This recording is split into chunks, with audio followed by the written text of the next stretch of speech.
All right, you all come in, have some updates about the new FICO 10 resilience score. And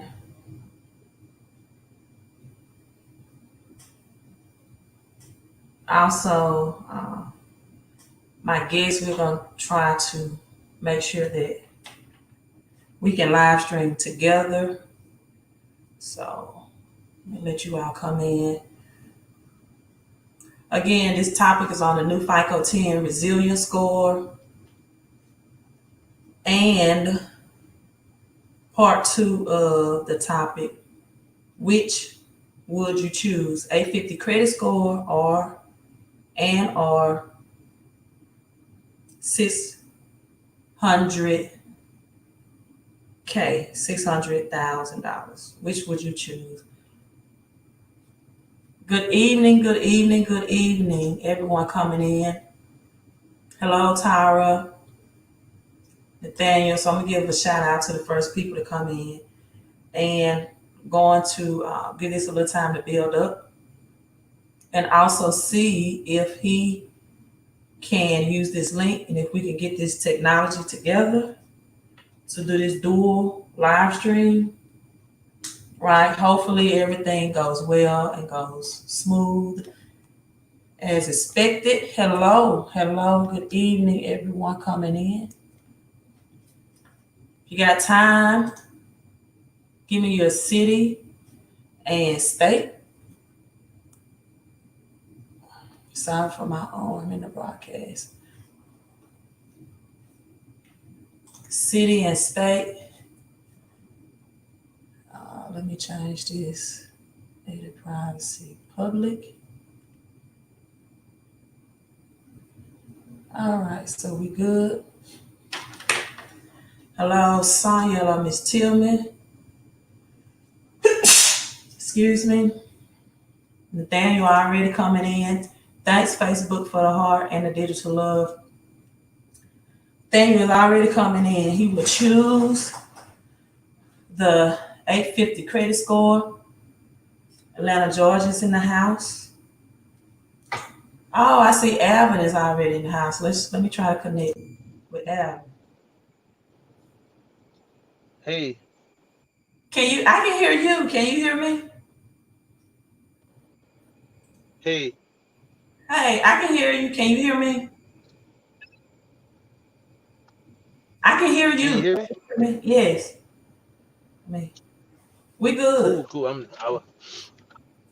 We We might good to get go. professional. I'm in the car. Hmm? I said we might get professional Hmm? at this. I said we might get professional at this. Yeah, it looked like it's working this time. It's on my phone. You can And see me I can, but keep your phone down. Keep it just like you had it. Don't turn it. Don't turn it. like this. Yeah. Let me All right. see. Can I add you on Facebook though, or tag you in the video on Facebook? All right. Uh, that's the only thing we may not be able to do. But you all, this is Alvin George. Alvin, it even has your name up on the I Is that wish my you. full name? Yeah, it has it on the screen. Um, Well, hello to everyone. right. So go ahead and introduce yourself. Yeah, my name is well, obviously everyone can see it. My name is Alvin George. I'm 28 years old, originally from Louisiana, and I have been in the credit space for as long as I can remember. For the last 10 years, I've been fixing credit, got out of fixing credit, got into real estate, got out of real estate. Well, still dibble and dabble in real estate, got into the car industry. So I've been in a few different industries, and one thing I learned about it, all that stuff revolves around having good credit and everything like that. So tonight's topic is literally going to be about that credit and cash and everything like that. So, like I said, I'm Alvin. I'm originally from Louisiana, 28, and I'd have been around the block a few times. So, hopefully I could just share my experiences and a little bit of my personal knowledge and my personal opinions with everybody that's on this live call tonight. So thank everybody for being here. Okay, and we appreciate you being here. This is going to be a good topic, a hot topic. I wish you could see it on your Facebook, but I want to read this article real quick before we get into the debate or the discussion, rather. 850 credit score or 600,000 cash. This is some breaking news, so I want to share this real quick, and then Alvin, I'm gonna let you take it over. What to know about the new FICO measure of financial resilience?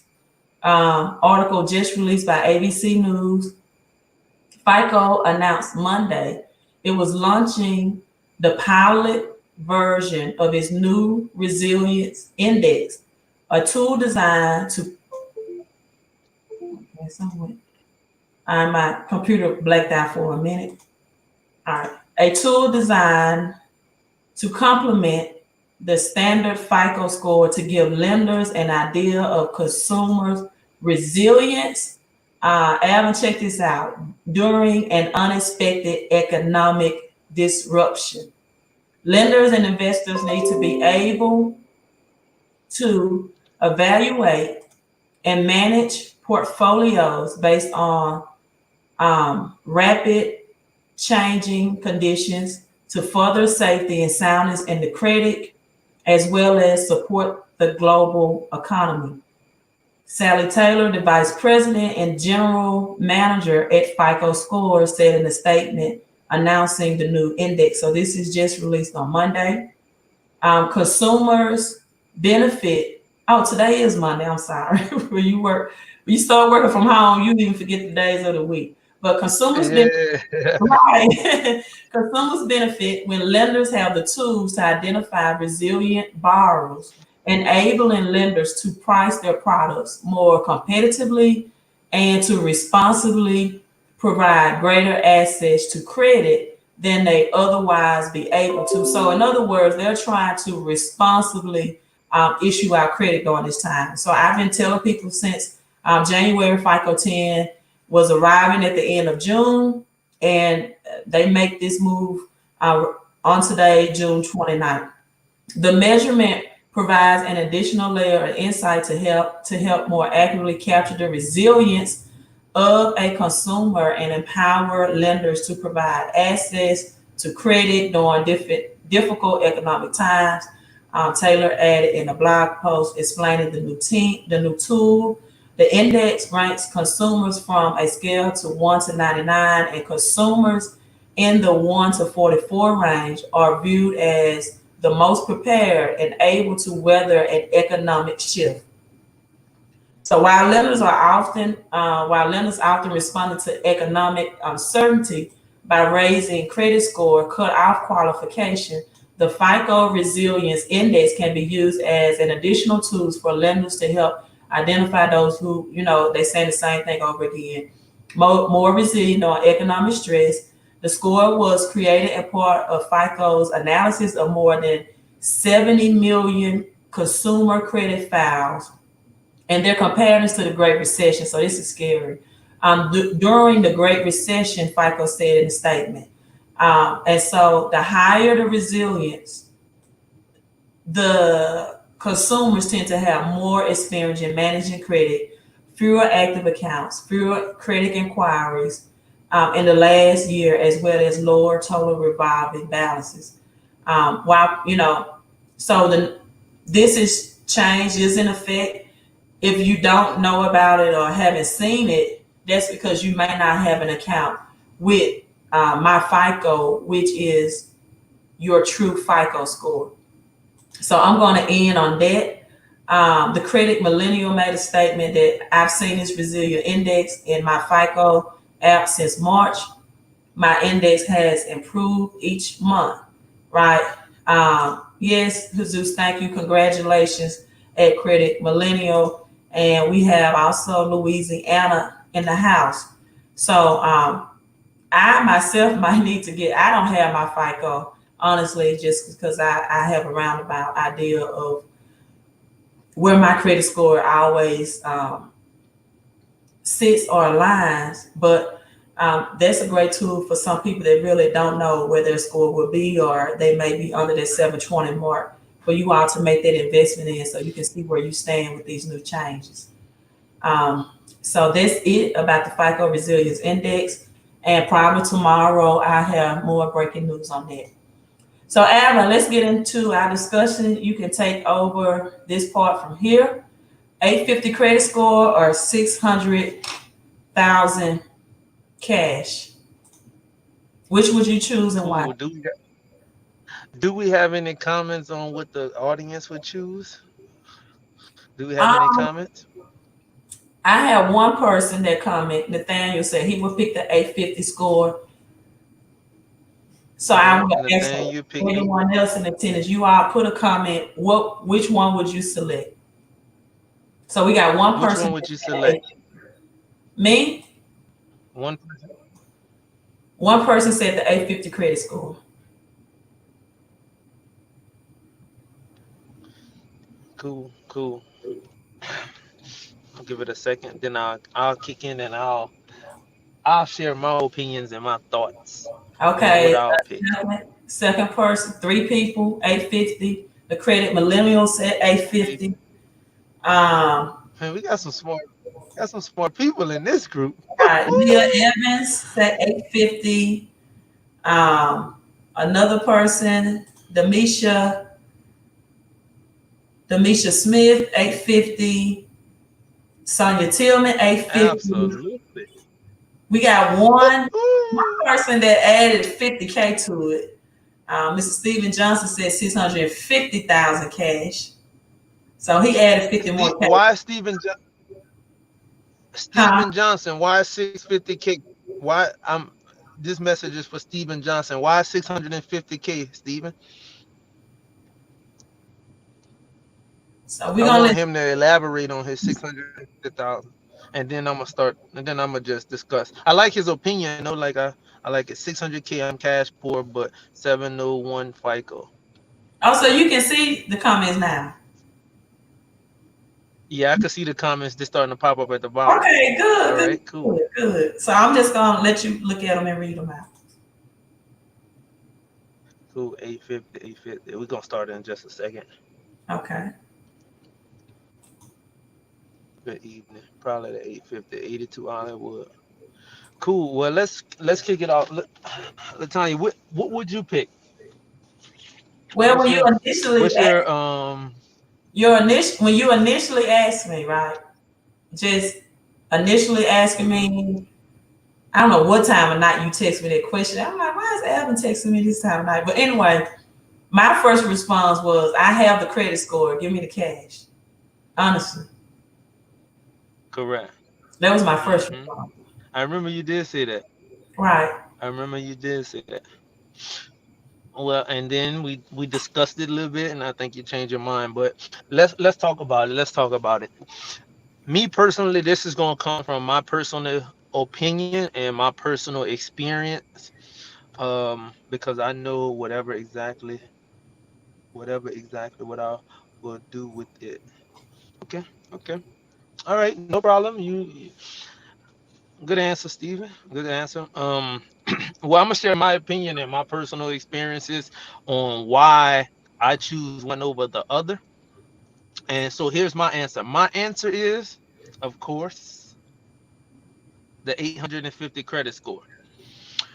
The reason that I will pick the 850 credit score is because, like I mentioned on the last live, is because of one word, and that one word is leverage. You can leverage credit. Cash cannot be leveraged.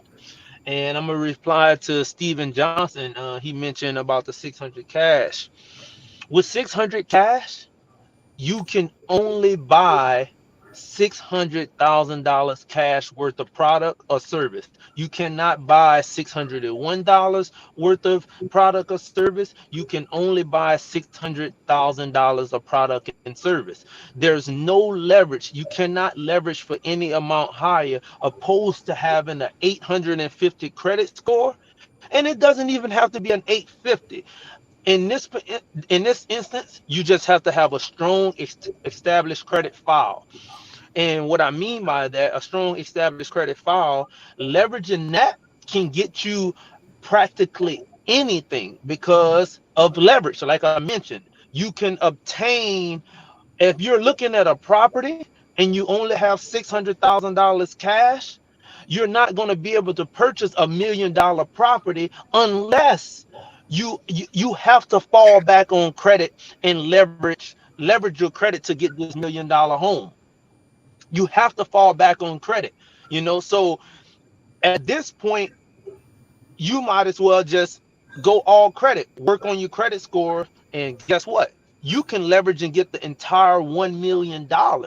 If your credit profile is strong enough, you can get the entire $1 million because the bank will see you as credible and lendable. Does that make sense? It makes So sense. that's You why I would know, personally select the 850. mhm. 850 can take you places, like I said, because of that one word, leverage. You can do so much more than just having $600,000 cash. You know, Jesus, I don't. thank y'all in advance for y'all time. You're How about welcome. you? I can't hear you. Can you hear me? We can hear you. Can you hear me? I can hear you. I can't hear you. You can't hear me.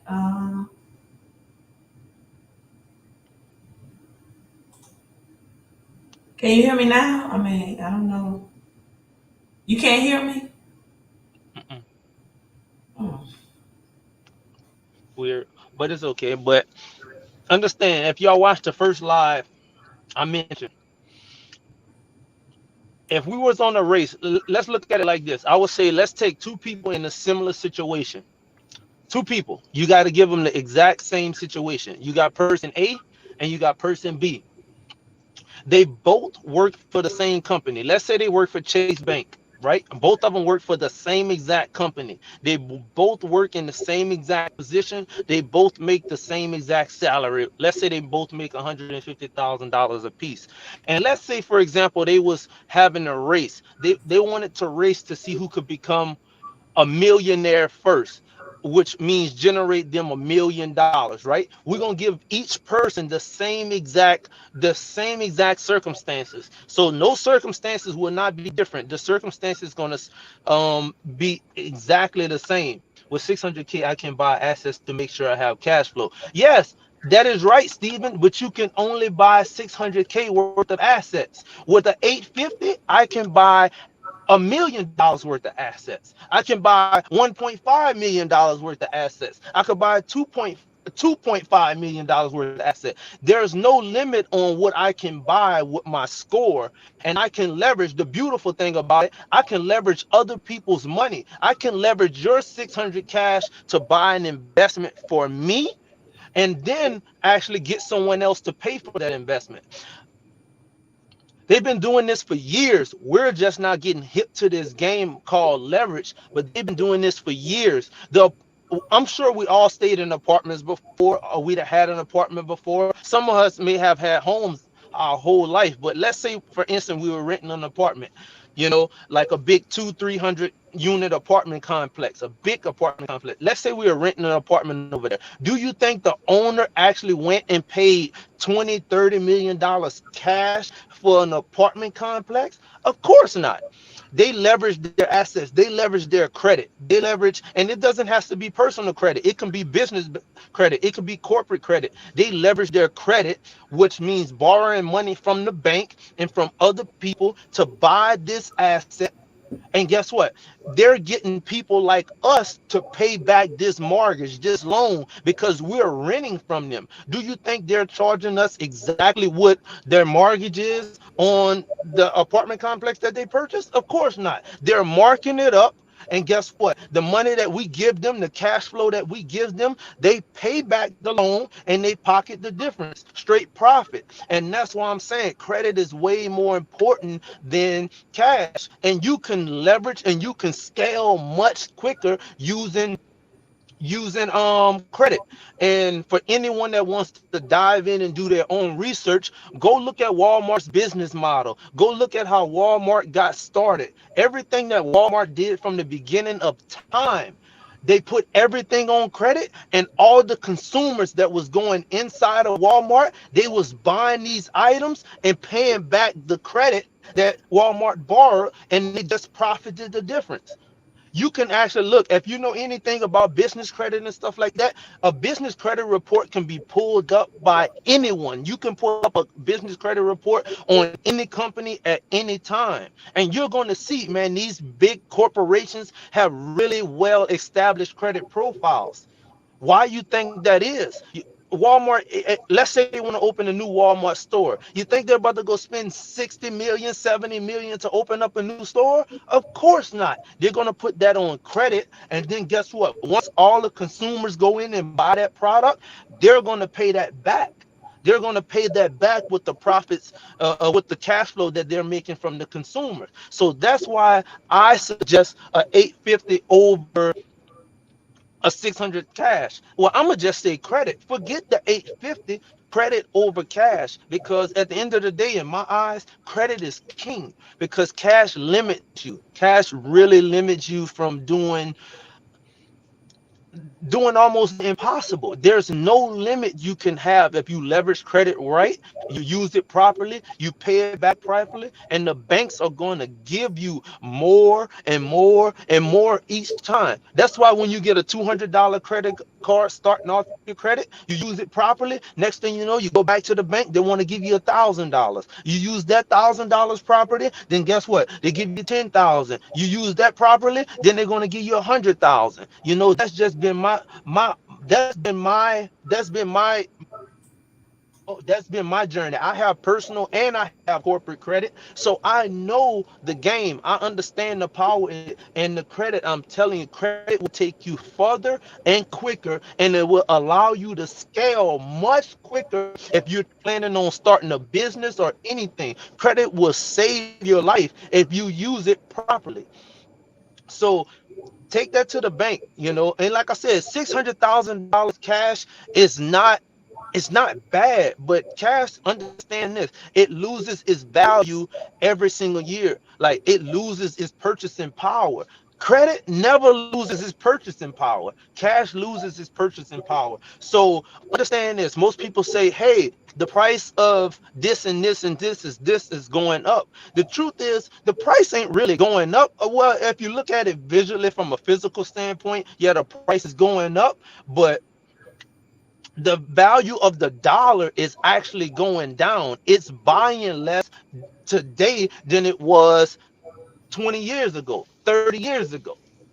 You know, so Okay, that's why I say, can you hear me now? and me personally, I think eventually within the next 15, 20 years, I think cash is going to be obsolete. Every currency that was ever created in the world before the dollar bill was actually printed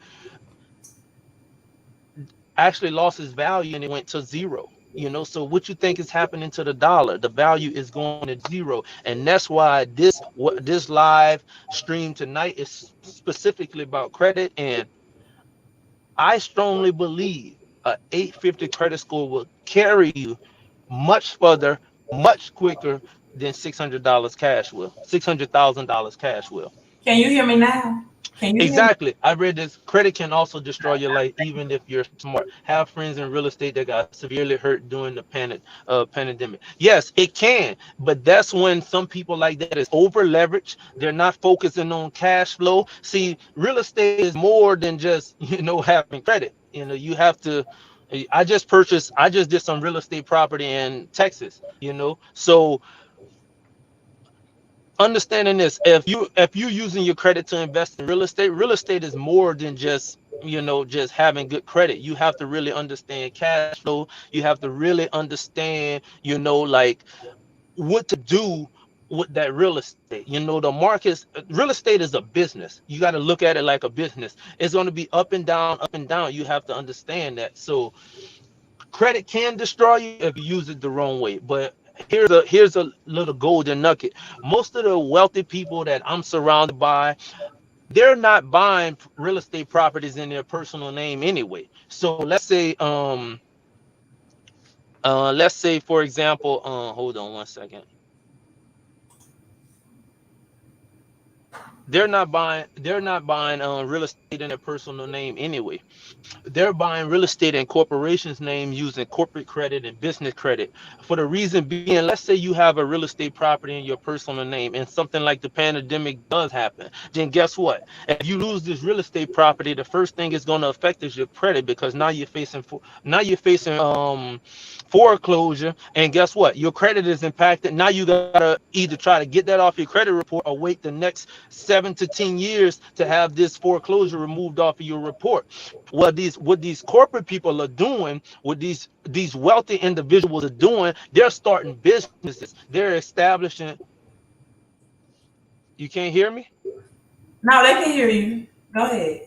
You talking Yeah, about they're establishing business. They're building up corporate credit. They're building up, business credit and stuff, and they're leveraging that, and they're putting these assets under the business name for multiple reasons. One reason is because they're protected. They're protected. If anyone tries to sue them or anything like that, they're protected. There's limited liability when you hold in real estate under LLC. But that's not the topic of discussion. I don't want to get into all of that, but I'm just trying to drive home a point here. Like, it's ways of doing it. And let's say, for example, the pandemic does happen, and if these people have these corporations set up and something happens where their real estate isn't cash flowing and they have to lose their real estate, that's fine. They lose the real estate, dissolve the business, and they start all over again. They're back in the game. It's like when you're leveraging credit, there's like no such thing as like a three strike you're out. You can always get back in the game. You can screw up the credit and come back in, screw it up and come back in. With cash, if you make a bad investment with $600,000 cash, then guess what?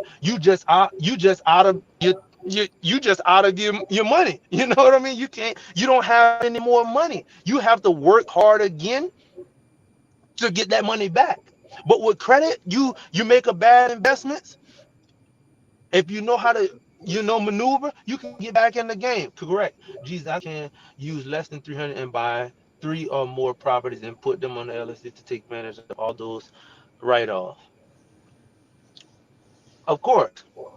But why? But understand this. My thing is, and I see your point of view, Stephen. But why use your own cash in the first place? Like, this is what I would do. This is my personal opinion. This is what I would do. Let's say we're buying real estate, right? I would use my credit to borrow someone else's money to buy that asset, get someone else to pay it back, and keep my 300 cash in the bank in case for a rainy day. I'm gonna sit on my cash. I will sit on my cash. I'm not trying to dish out my cash, because maybe one day I do need my cash for a rainy day. So why use it? Let me utilize somebody else's money. That's what they're doing. That's what they've been doing for years. That's what they've been doing for years. When you put your money in the bank, your money is not physically sitting in the bank. Those banks are lending out their money, because even to the banks, cash is garbage. Cash is trash to the banks. They don't even want to hold it. They're literally getting your money and lending it out as soon as they get it, because they don't want to hold it. They're putting that out on credit. Think about it. Go to your bank tomorrow and let's say you want to withdraw some money. They may give you the few $100 right then and there, but understand this: the money is not really sitting there. The money is being lent out. As soon as you put the money in, they're lending it out, because even to the bank, the cash is trash. Period. The cash is trash. They don't even want to hold that. So that's why I'm telling you, that's why I strongly believe Man, credit can take you from literally nothing. Credit, I can only speak on myself. Credit has taken me from literally nothing to a better position in my life. You know, it has taken me to a better position. And I have personal and corporate credit, so I can speak on both. And I'm telling you, you can start with nothing. And if you have an 850 credit score, you can go to the bank, borrow some money, buy some product or service, then turn around and sell that product or service for higher, pay back the credit, and now you keep the profit. And if you do that for long enough, then guess what? You're gonna eventually come up on more money than what you started. A lot of people don't have a clear understanding of what leveraging your credit is about. And that's, I understand, and that's what I'm trying to explain. You know, leveraging your credit is simply just borrowing money for the time being, utilizing the money properly. That's the key. Really utilizing the money the proper way, and then paying back that loan and keeping the profit. Yes, the poor get taxed, businesses get tax breaks. That is correct. If you set up properly and you got the right team, right finance team, you can definitely get some tax breaks. You know, and that's what wealthy people do. I believe they take their money, they take their money, where they hold their money, they use their credit, they start these corporations, they get these corporations profitable, and then they take their money from their corporations, they put it in real estate, and then real estate is passive income, and they make money off of that.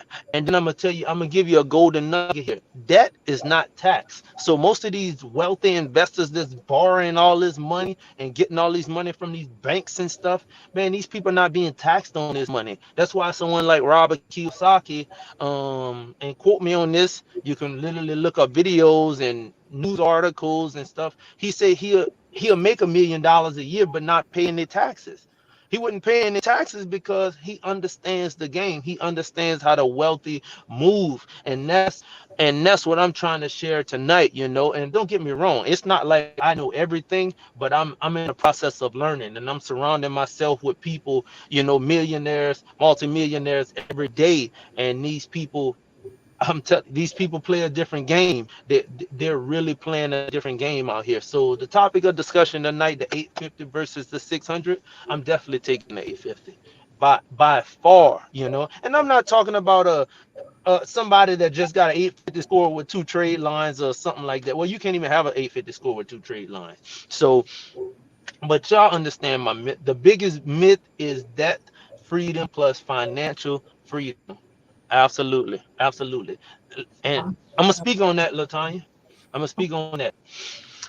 Debt is not bad, man. So many people are thinking debt is bad. Debt is not bad. Like it's all about what type of debt you have. If you have a car loan that's costing you money every month, if you have student loans that's costing you money every month, if you have credit card bills that's costing you money every month, then of course that's bad debt. Like it's costing you money every single month. Then of course, yeah, your mind is gonna subconsciously think that debt is bad. But let me ask you this question: what if you had, let's say you got $100,000 in bad debt, like credit cards, car loans, medical bills, and those sorts of things. Let's say you got $100,000 in net debt, and it's costing you every single month to pay for that, right? You would consider that bad debt. But let me ask you the same thing on the reverse side. What if you had $100,000 in good debt?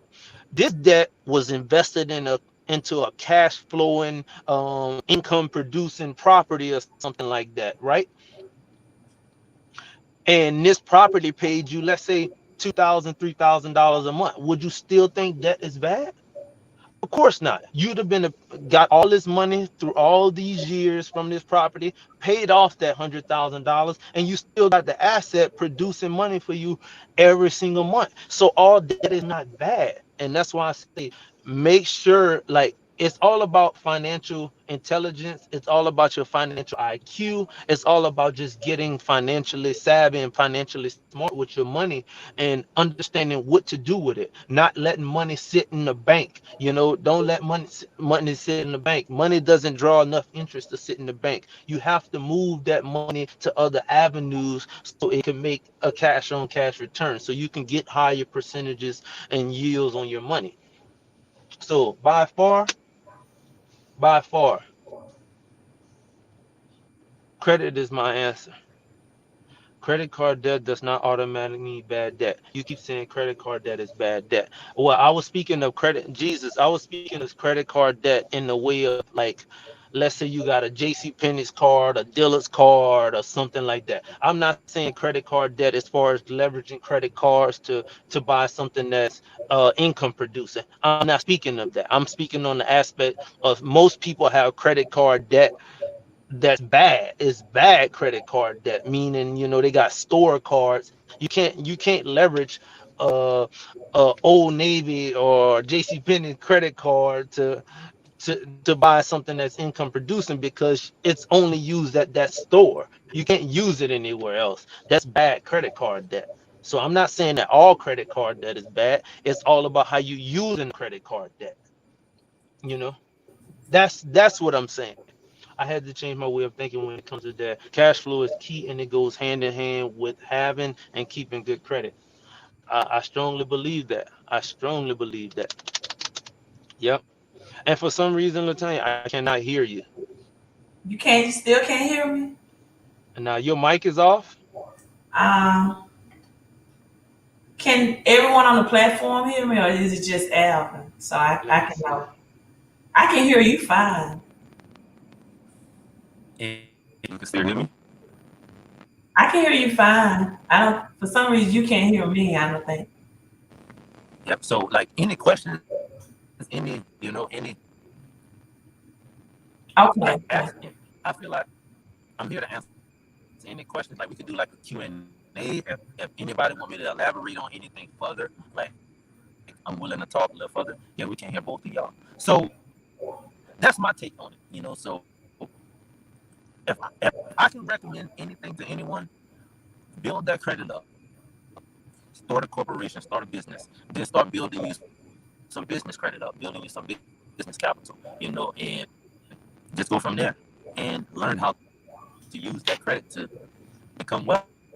And I believe all of us can do it. I believe everybody can do this. It's just that we were not taught this throughout school. We were not taught this by our parents. Well, I knew I wasn't. I can't speak for I can't speak for everyone.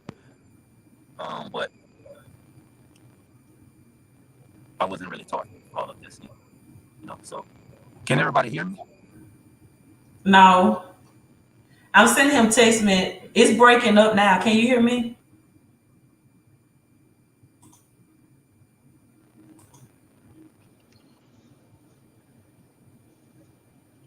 You can hear me?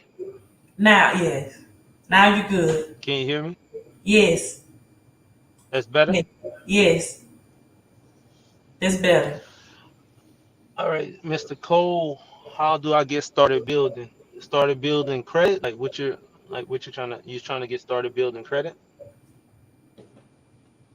In that instance, if you're talking about getting started building credit, everybody's situation is going to be a little bit different. It just really depends on your report. You have to take a look at your own personal situation, your own personal credit report, and determine where you're at.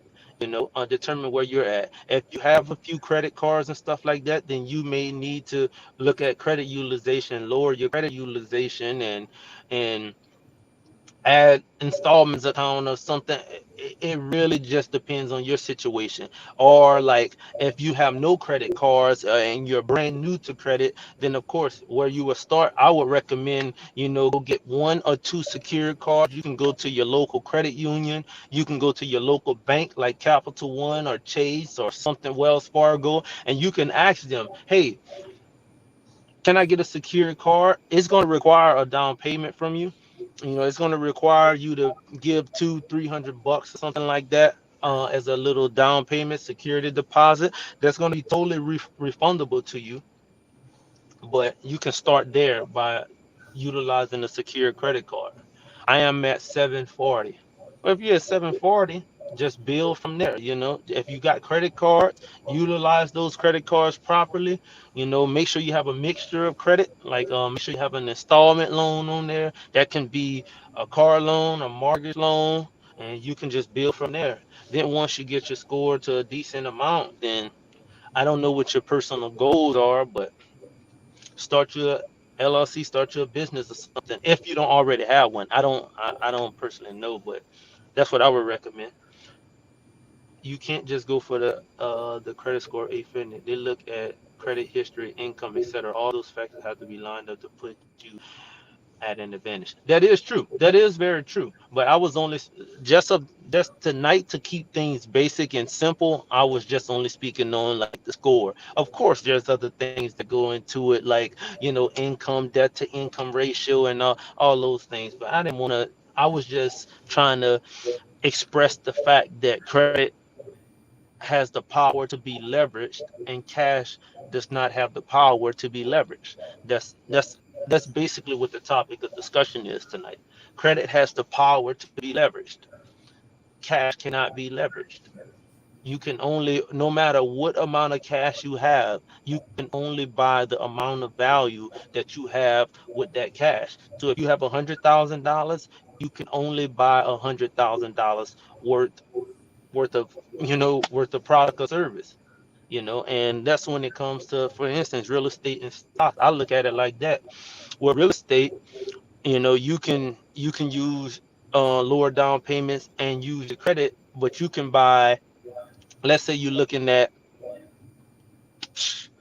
a building. You can get four times the amount that you approve for. So let's say, well, not what that you approve for. Let's say, for example, with stocks, you got $100,000. You can only buy $100,000 worth of stocks. But if you got $100,000 and you're looking at real estate, you can buy four times the amount of $100,000. Let's say you may get 500, 600, 700. So now that's leverage. That's what I'm speaking on. You can buy 600,000, versus if you got $100,000 in stocks, you can only buy $100,000 worth of stocks. You cannot buy $1 million worth of stocks if you got $100,000.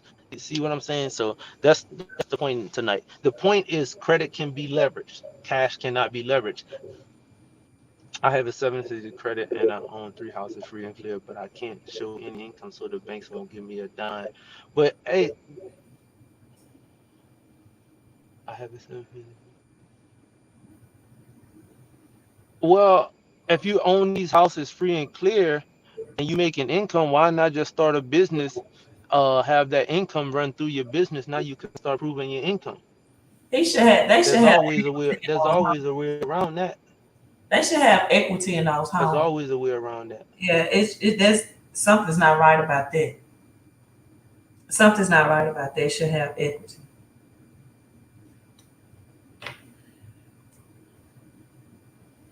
So, but hopefully that helps. That's, like I said, this is all my personal opinion and my personal experience, and that's how I look at it. I just personally think credit will take you further and quicker. You can scale quicker than just having a 600 score.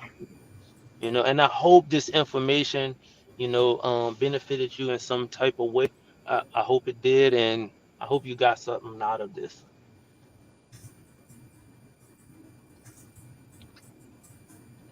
Okay, so I think Alvin can't hear me, so I think he can kind of read my lips.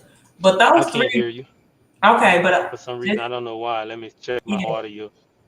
let me he should have equities in in those homes. So I don't know why the banks would, He unless got equity and yeah. rental houses. You want me to talk about that? No, I was saying unless his houses You don't want me have to talk equity. about HELOCs and equity and rental houses? Uh, I was saying they should have equity. I don't unless their houses are just cash flowing, low income rental properties. I think the people can hear me, but Alvin can't. Um, Let me text him.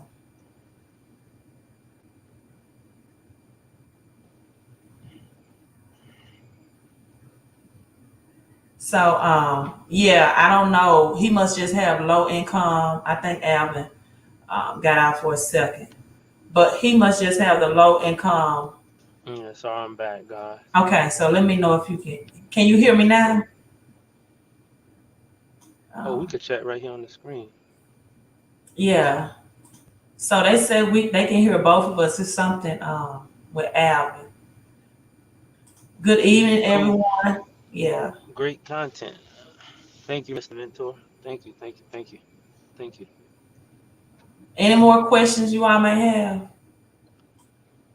Latanya, text me what you want me, because I can't hear you. Text me Okay. what you just said.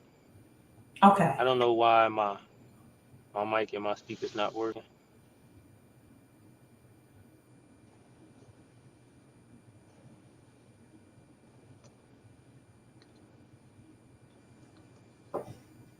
All right. Another question. Yeah,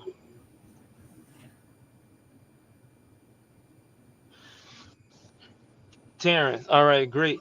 To start building business credit, first things first, you want to make sure that your business is set up properly. There's like some things that you have to have set up properly, but let's say you have everything set up properly. Yeah, I would literally start with like net 30 accounts, and then net 30 accounts is good, and then I will go to like store accounts. Then after store accounts, I will go to, like your cash, your credit cards, like type things like that. Business credit is very powerful, and you can build it very, very quickly. It doesn't take like 15 years like personal credit does. And it doesn't have all those stipulations like personal credit do. But that's a whole nother topic. Okay. Any more questions? But yep, to start building business credit, I don't like net 30 accounts. I don't like them neither. Okay. But you I gotta jump through them to said, get where you gotta go. yeah. I don't like secure credit cards, which I had to get a few when I first started. Um, okay. Any more questions from anyone? I think with business credit, that establishing business credit, you should definitely get your personal credit score up, meaning that no bankruptcies, no late payments within the last 2 years, or your personal credit profile. No more than five hard pulls or inquiries, because business credit will mirror your personal credit profile, right? So start there with your personal credit profile. No collections, no charge offs within the last 2 years. And then I advise to, from there, have a personal credit limit on your credit report or personal credit card with at least a $10,000 or more limit. And I wish Alvin uh, could hear me, because he can help you out with AU trade line. So I'm going to let him answer this How on does the AU authorized trade user lines. help build your credit? Authorized user credit?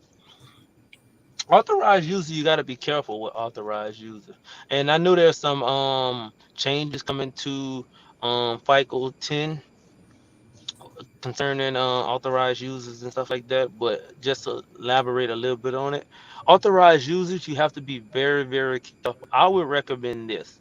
When it comes to an authorized user, you want to make sure someone that you can actually trust and that have good track record, and that pay their bills, that that don't max out their credit cards, and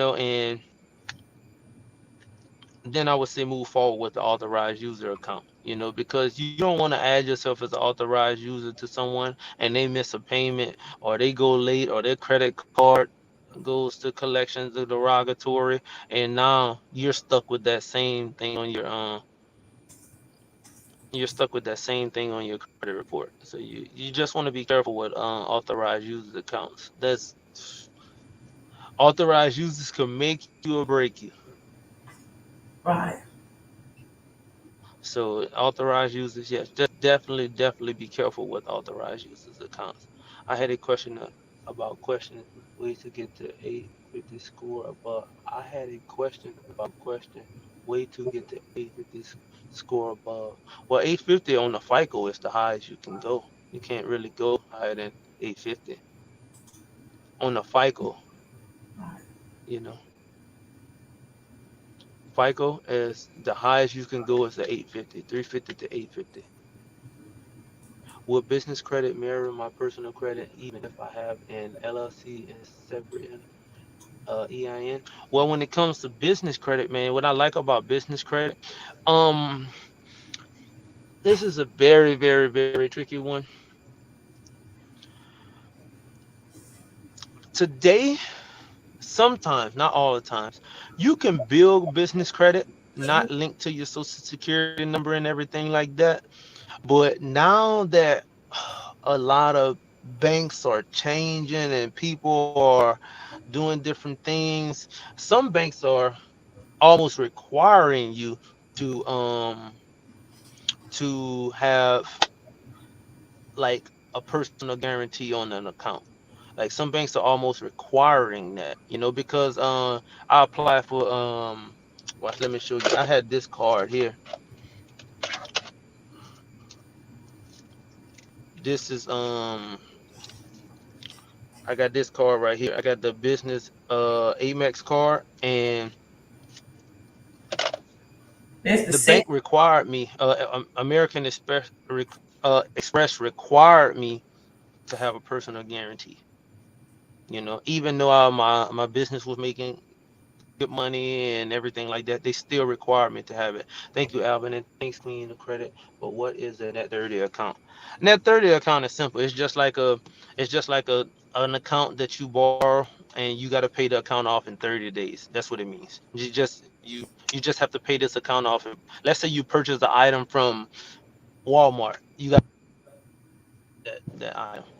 That's what it means. What is the rule for removing a bankruptcy 7 to 10? Oh, that's a topic for another that's another video. Well, That's another video. So much goes into that. all But right. Latan, you could probably answer you on that. I'll take it real quick. Then you can start back talking. I'm trying to let him read my lips. But a chapter Yes, seven ma'am. bankruptcy stays on for 10 years. So if it's a chapter seven, it's 10 years. Chapter 13 is 7 years. Right. So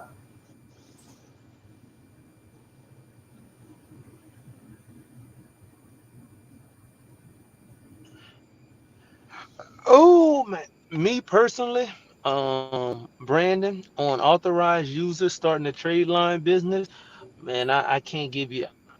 I say I can't give you an advice. I'm not going to give you an advice on that because I personally do not tap into authorized user trade line businesses and stuff like that. I have heard good and bad stuff about authorized user trade line businesses.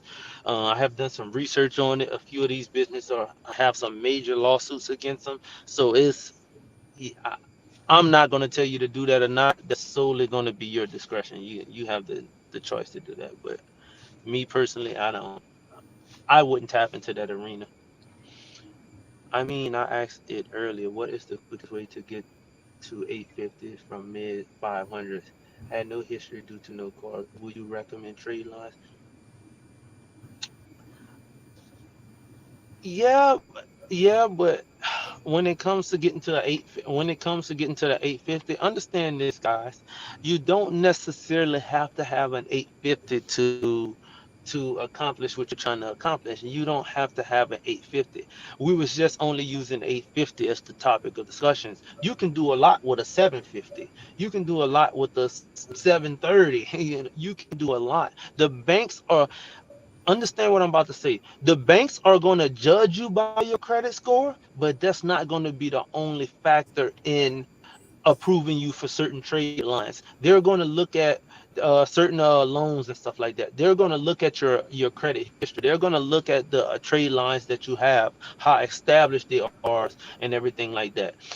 You an 850. Most people in this world do not have an 850 credit score. That 850 is just a perfect score. Most of the people that I have seen in my lifetime, because I used to sell Mercedes and Bentleys and stuff like that, these people were very, very, very like they were much, much, much, much older, almost like in retirement age. Like they were just almost like that's the ones I noticed that had the 850s. But you do not need an 850 to get started. You know, you can have a 730, 740, 750. It's all about using that properly. What about using a company that does age primary trade lines? Well, you can use a company that does age primary trade lines, but understand that's not going to be your primary trade lines. That's going to be someone else's primary trade line, and they're just selling it to you. They're just selling you that trade line. But on your credit report, it's going to report as an authorized user account. And understand this, when you go to some banks, not all banks, some banks have different criterias as far as underwriting guidelines and how they judge a credit report and how they judge everything. They're going to, literally like, all right, that's an authorized user trade line, so we're not going to consider that in this lending decision. So it really is really just going to depend on the bank and their underwriting guidelines, whether they want to take trade lines into consideration or not. Yeah, and with trade lines, just know that the biggest trade line YouTuber at one time was Wholesale Trade Line, and they totally stopped selling trade lines as soon as FICO 10 said, that they would be in effect, um, and that the FICO 10 was taking place. Now, I recommend trade lines if you have low credit limits. When I say low, $5,000 or less personal credit cards, and you want to apply for a business credit card. Because what happens is when you apply for a business credit card, it often mirrors the highest credit limit personal credit card that you have on your credit profile already. So if you have a $10,000 credit card that's showing great payment history, low balance, then oftentimes your first business credit card would be a $10,000 card. I didn't start getting the $25,000 and $50,000 credit cards until I got the 25,000 and 50,000 PenFed and Navy Fed personal credit cards. So if you don't have a high credit limit with a personal credit card, Visa, American Express, Discover, MasterCard, then using someone's trade line with a high credit limit to help you get approval for business credit is the chess move to make. Again, we always say it's chess, not checkers. But long gone are the days of buying AU trade lines to just boost your personal credit score, because FICO 10 is not going to look at a 30 or 40-day snapshot of your credit anymore. And that's as long as people will keep you as an authorized user. After 30, 40 days, they cut it off. So you pay for a short period. So now FICO 10 will look at your 2-year history. So AU trade line is good in its place, only when you're trying to use it to get a high business credit card and you don't have high credit limits on your personal credit score. What's the best financial institution for funding and banking for small business? What's the best financial institution for funding and banking for small businesses? Well, that's going to be a matter of your preference, and that's going to be up to you. I know some people that love Navy Federal Credit Union for banking and for small business. I know some people that love Chase. I know some people that love Capital One. I know some people that love using their local, community bank. It really just depends. So it really just depends on your preference. I can't really tell you which bank is better than the other and everything like that. And then when it comes to like funding, you can get funding from any source.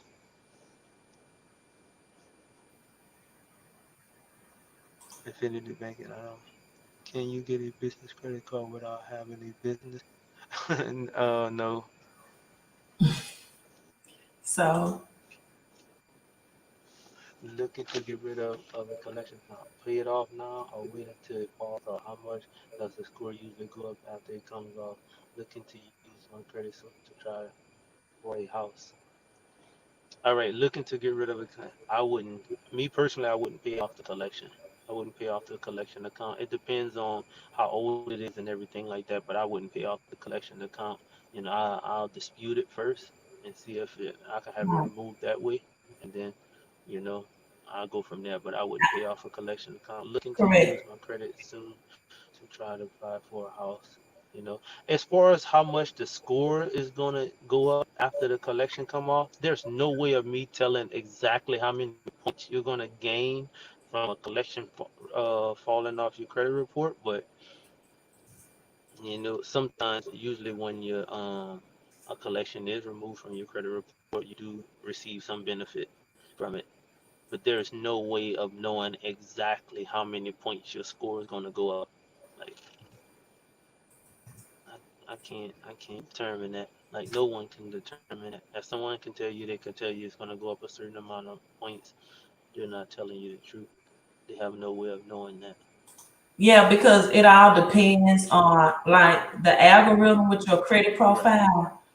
Some people collection adds more points to their credit score. Some people it doesn't add as many. So, if for example, if you have a 650 credit score and that collection drop your credit score by 30 or 40 points, it's because you were at the 650.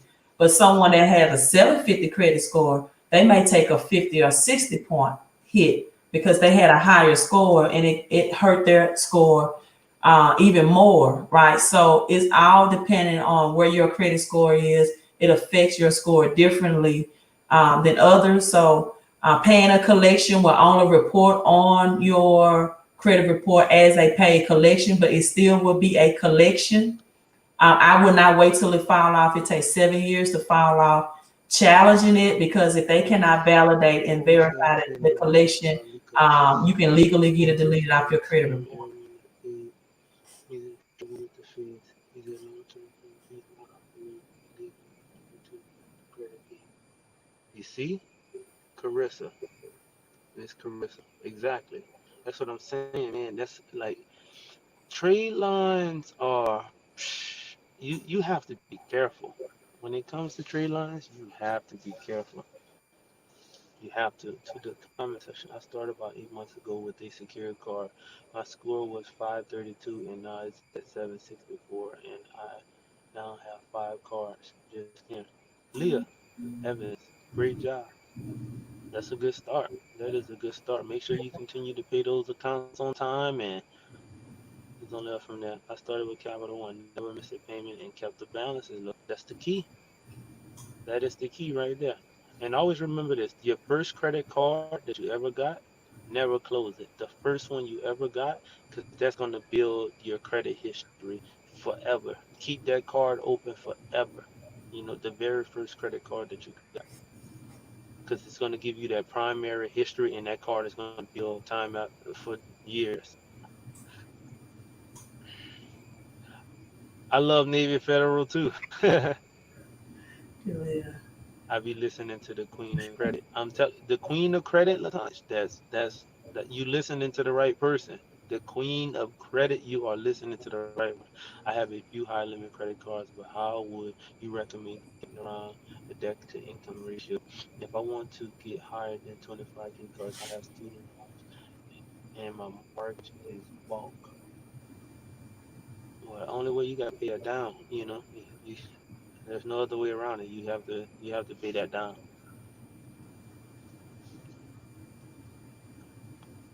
I have a friend. Would you recommend getting around it if you want to get You have higher? to pay that debt. You have to pay that debt down.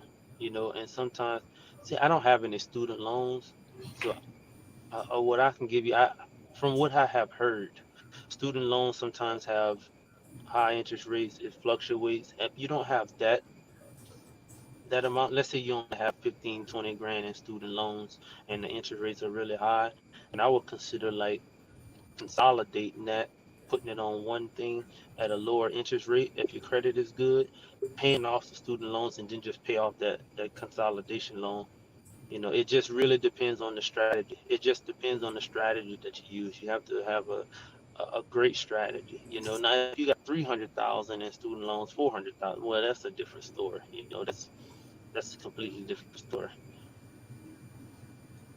So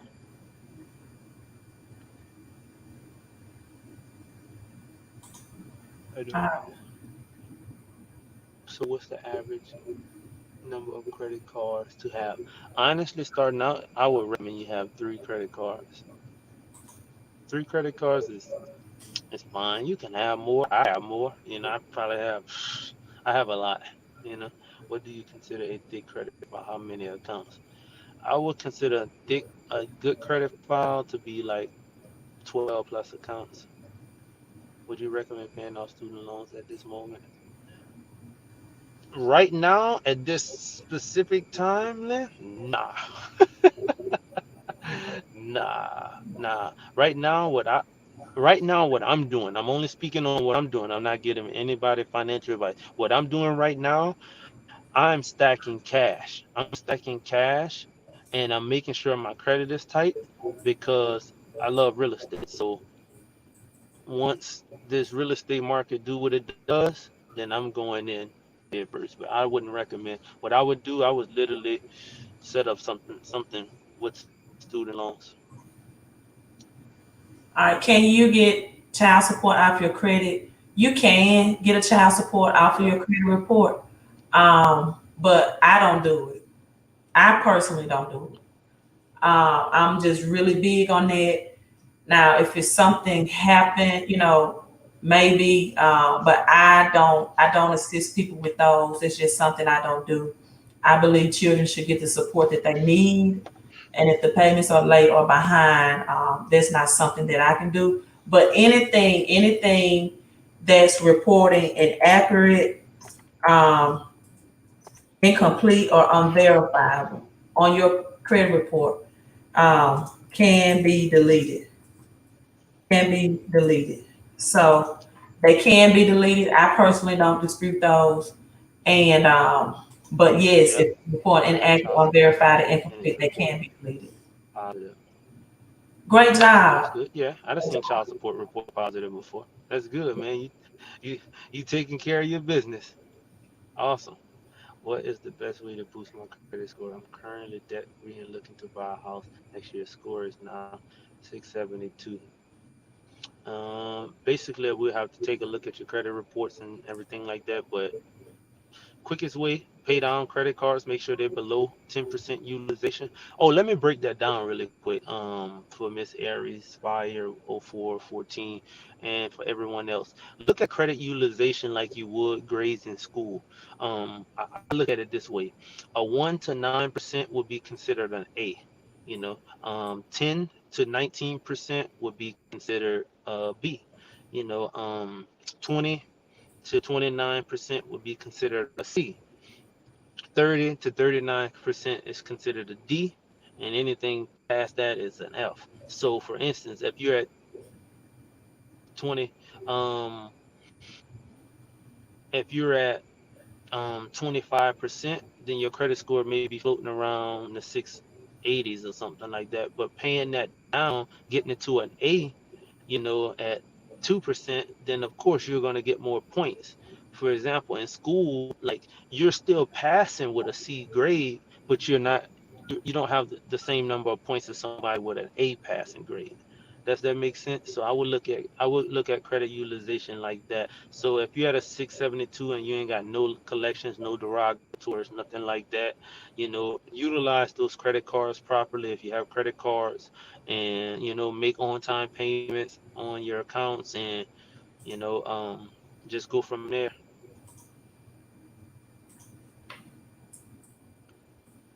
Yeah, Average I'll go showing from there. I would really and But go one, from there, yeah. and make sure you have a mix of credit too. You always want to have a credit mix because that does count for a few points of your score.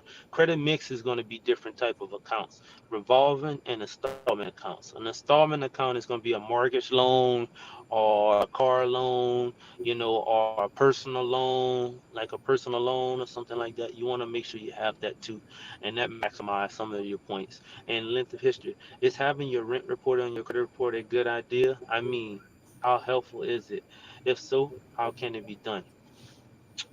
Yeah, you can have your rent reported. There's different things out here like Rent Report and these other services that offer that. I personally don't have my rent reported on my credit report, but some people it has helped, some people it won't. But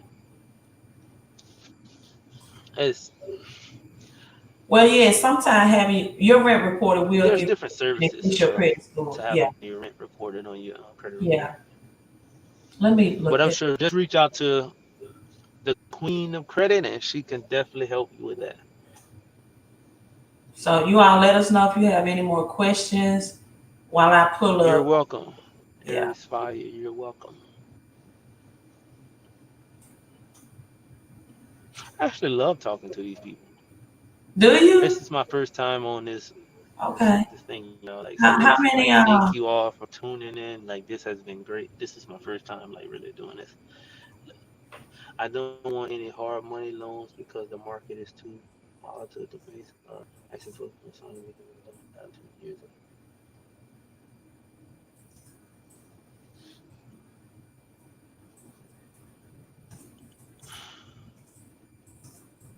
well, if you don't want a hard money loan, what are you trying to do?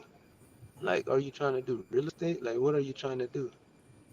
I'm Gami, what are you trying to do? I don't want any hard money loans because the market is too volatile. The banks are asking what goes on, but I don't have 2 years of income statements and documents. Just came home in December. Yeah, it just depends on what I have a $10,000 credit card at 1% to be paid over 5 years.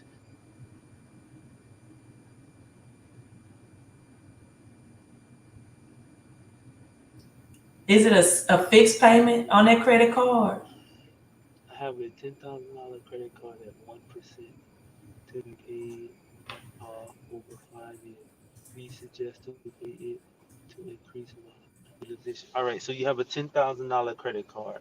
Your utilization is at 1%, and you want to pay it off over the next 5 years. We suggest pay it off to increase my.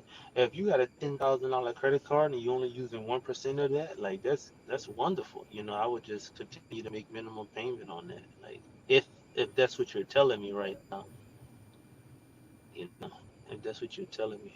So,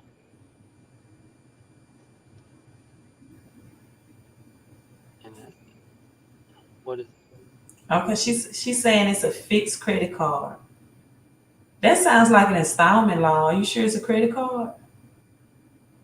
I've never heard of a fixed credit that's card. fixed? The Right. best way to cancel credit cards you don't use is literally, um, the best way to cancel credit cards that you don't use is literally calling the credit card company, asking them to close the account, and they'll close it that way. But they're literally gonna try to keep you, but people can't spell. It's hilarious, you guys trying to be.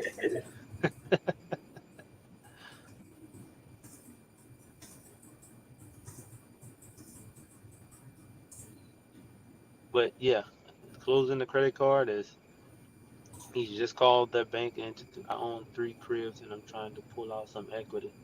Cool. All right. I would. If you own 3 homes, Yeah. Let me see. if you own 3 homes and you're trying to pull out some equity, then you can go to the bank and get HELOC. You can refinance. Like you got options.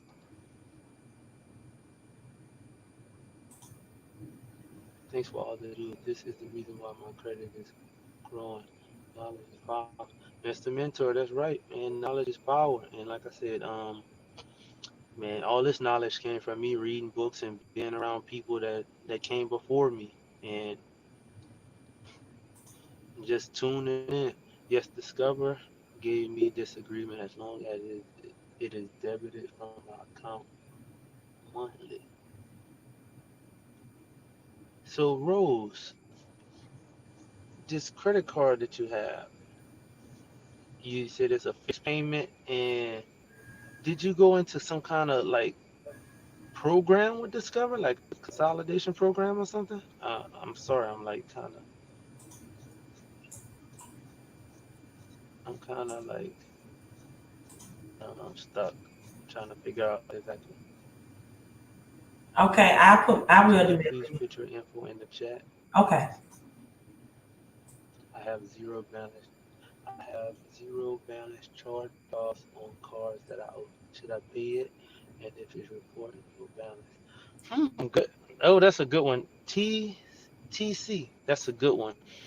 You want to answer that, Latanya? You want me to get it? You can answer that.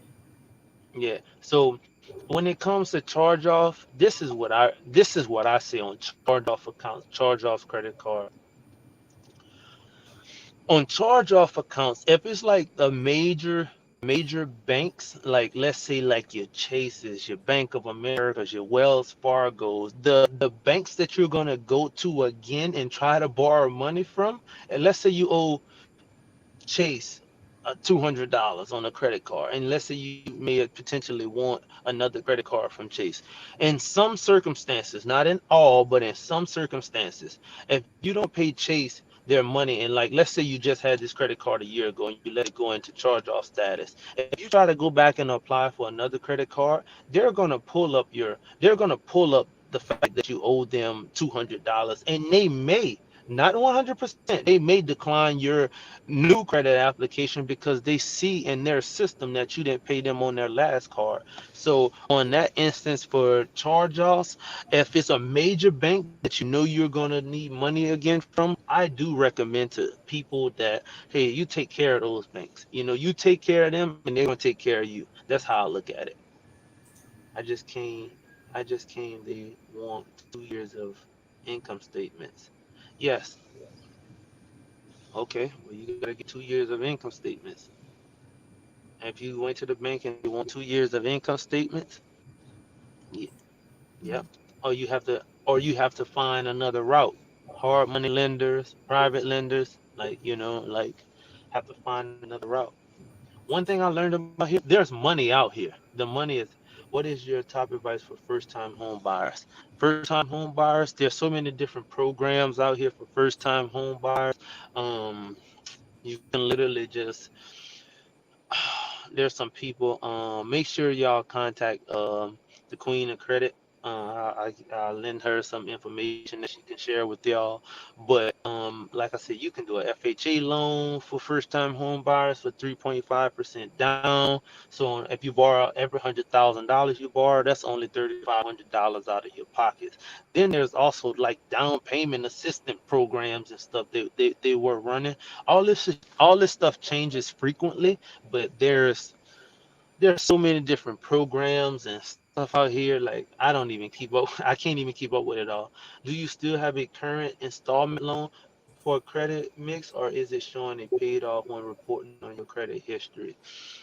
Do you still have a current installment loan for your credit mix, or is it showing as a paid off reporting on your history? Oh yes, I currently still have a installment loan on my credit right now. What I did was, I'm gonna go back to leverage and credit, what we were talking about earlier.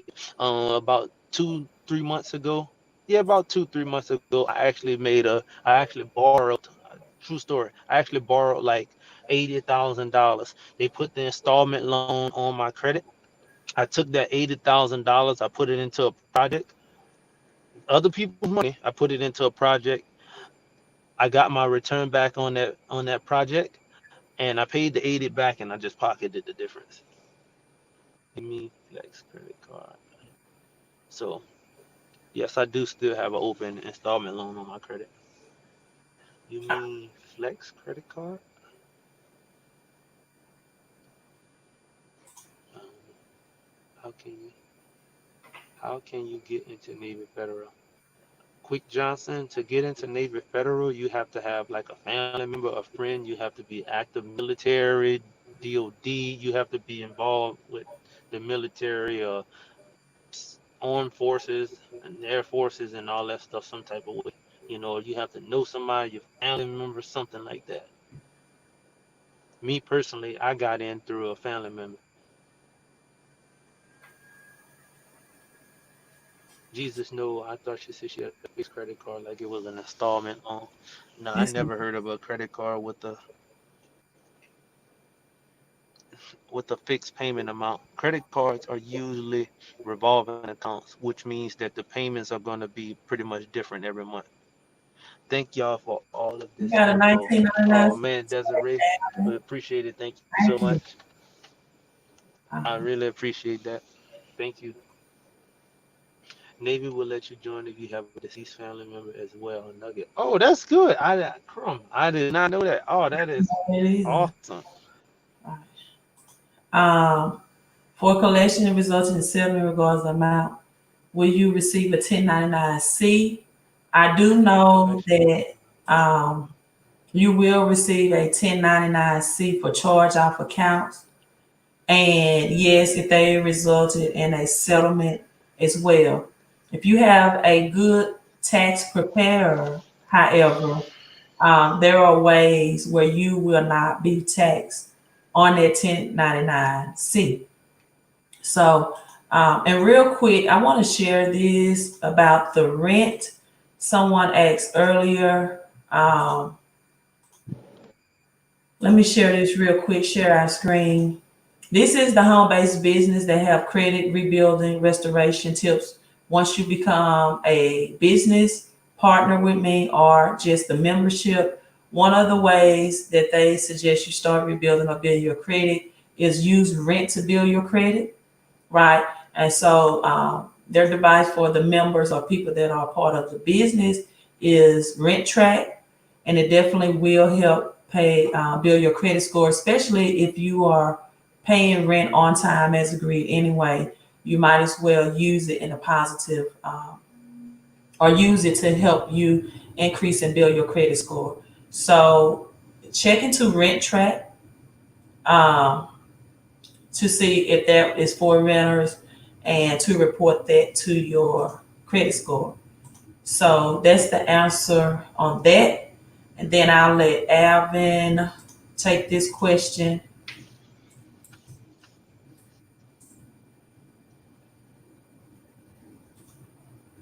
Thomas, no. If you come into a large sum of money, let's say you come into $600,000, but you are not working, will lenders work with you as far as getting a mortgage on an investment property? Nah, not from my experience. No, they won't work with you because they're not going to see any way you can pay back. So you just literally have to buy that property cash if you come into a large sum of money. Because banks don't only look at your credit score, you all have to do these sessions live more often. Thanks for this. Aries fire. You're welcome. You're welcome. Yeah, look, my friend Queen of Credit, she's been telling me for a long time, let's do this. Right. She's been telling for a long time. I'm the type of guy, I like to relax in the back. This is clear there. So, do you do classes or consultations? Yes, I do consultations, but you can literally go to Queen of Credit because she knows everything I know. Like, go directly to her. She can she can get you set up. Navy Federal will allow you to sponsor up to 5 people a year, and you can join that way. Oh, okay. Yeah, she's gonna leave all her information in the chat and everything like that. Y'all can literally book consultations and everything, all credit questions and everything you have. You can actually.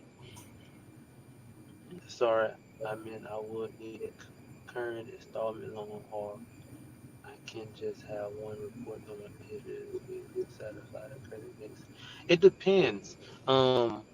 Like for instance, sometimes when those those installment loans are so old, they're not really being factored into the score anymore, so it really just depends. Because I remember like my first car I ever purchased, I had a little Dodge Stratus, like a 2000 or something, and I borrowed like $4,000 on an installment loan, and it doesn't even have an effect on my credit report anymore.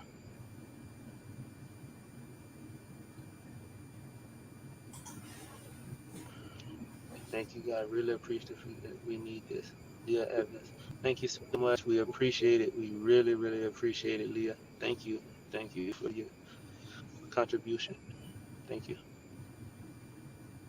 Thank you, Leah. Thank you. Really appreciate that. Also, people with credit cards, start treating those credit How much cards does it cost for the like a credit? savings account, checking a savings account versus debt. Queen of Credit's gonna let you know. Rose. So stop looking at your credit cards as debt and start looking at them as a checking and savings account, meaning that once you pay or put money into it, you can always pull and take money out, right?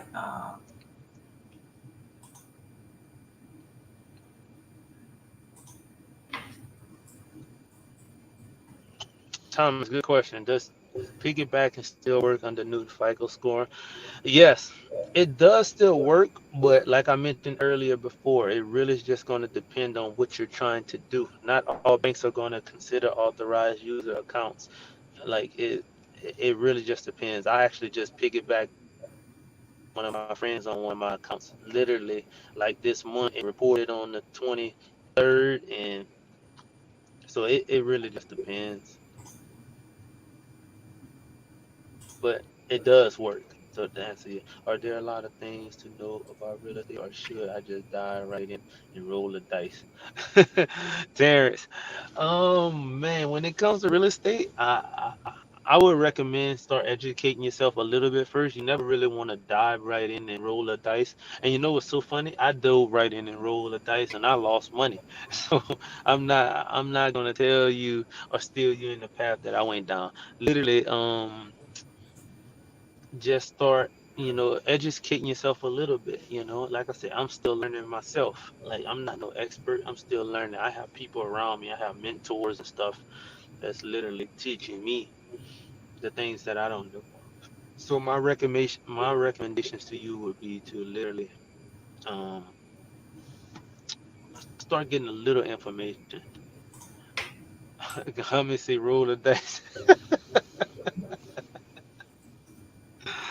Oh man, Okay, so I think I would say take calculated risk. Calculate your capitalism. risk. Okay. Now if you got money to blow and you just, well, by all means, that's your decision. But I would recommend, don't roll the dice. Get you some education. Get you some education and Yeah, then get go you in some there into the education. You game don't and have to roll. be scared, but Scared money don't make no money. be educated though. Be educated. So I'm getting tired. I came from the gym too. And I think we're gonna wrap it up.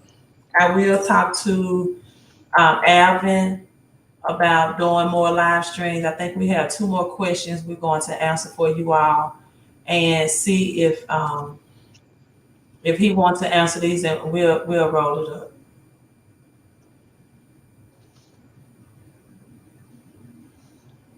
Mortgage lenders don't consider Um, authorized users in their okay. borrowers' calculations. I'm a senior underwriter at a brokerage firm. Oh, really? Yeah, I like that. Hey, is there any way Lynn can give you her information, Latonya? Okay, Lynn, will you Is there any drop way she your can share information? her information? I still wouldn't roll the dice. Invest in That's financial correct. education.